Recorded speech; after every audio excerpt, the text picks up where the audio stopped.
Albert Einstein once said, everybody's a genius, but if you judge a fish by its ability to climb a tree, it will live its whole life believing that it is stupid. Ladies and gentlemen of the jury, today on trial we have modern day schooling. Glad you could come. Not only does he make fish climb trees, but also makes them climb down and do a 10-mile run. Tell me, school, are you proud of the things you've done?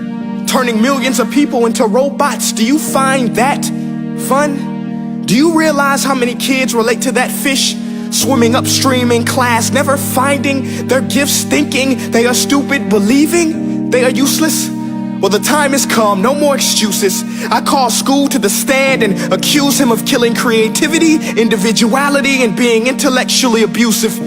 He's an ancient institution that has outlived his usage. So, Your Honor, this concludes my opening statement, and if I may present the evidence of my case, I will prove it. Proceed. Exhibit A. Here's a modern day phone. Recognize it? Here's a phone from 150 years ago. Big difference, right? Stay with me. Here's a car from today, and here's a car from 150 years ago.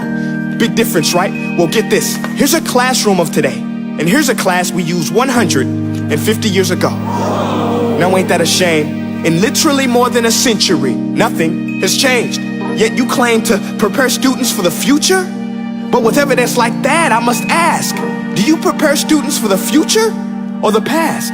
I did a background check on you and let the record show that you were made to train people to work in factories, which explains why you put students in straight rows, nice and neat, tell them sit still, raise your hand if you want to speak, give them a short break to eat, and for 8 hours a day, tell them what to think. Oh, and make them compete to get an A letter which determines product quality, hence grade A of meat. I get it. Back then, times were different. We all have a past. I myself am no Gandhi. But today, we don't need to make robot zombies. The world has progressed, and now we need people who think creatively, innovatively, critically, independently, with the ability to connect. See, every scientist will tell you that no two brains are the same, and every parent with 2 or more children will confirm that claim. So please explain why you treat students like cookie cutter frames or snapback hats, giving them this one-size-fits-all crap. Watch your language. Sorry, Your Honor, but if a doctor prescribed the exact same medicine to all of his patients, the results will be tragic. So many people would get sick, yet when it comes to school, this is exactly what happens. This educational malpractice, where one teacher stands in front of 20 kids, each one having different strengths, different needs, different gifts, different dreams, and you teach the same thing the same way? That's horrific.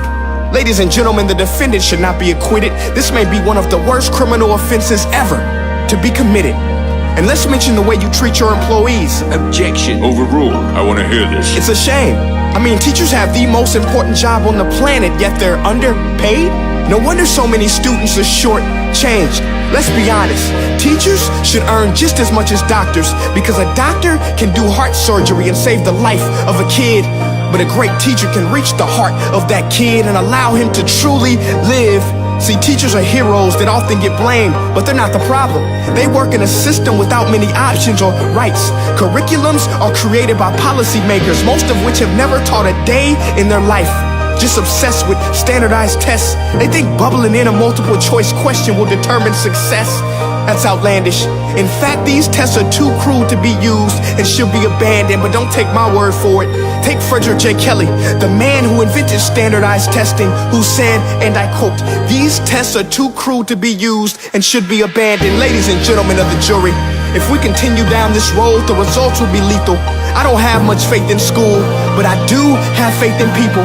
And if we can customize healthcare, cars, and Facebook pages, then it is our duty to do the same for education, to upgrade it, change it, do away with school spirit, because that's useless. Unless we're working to bring the spirit out of each and every student, that should be our task. No more Common Core. Instead, let's reach the core of every heart in every class. Sure, math is important, but no more than art or dance. Let's give every gift an equal chance. I know this sounds like a dream, but countries like Finland are doing impressive things.